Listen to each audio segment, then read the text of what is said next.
Finally here. Let's see what's inside. Okay, I believe that's everything. But what I do with the box? Said to use the box to collect cats. Okay. So these bad boys are 0% fat, vegan, and gluten-free. And the best part about this is it's delivered straight directly to the comfort of your very own home. So what I really want to know is, how does it taste? Does it taste good? Does it live up to the hype? So let's not waste any time. Let's get to it. A good shake.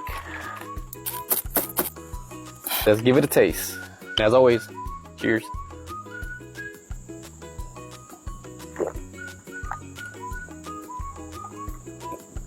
This really good. For it to be in a bottle, it's pretty damn good. Cold brewed with real tea leaves, filled with bouncy crystal bobas.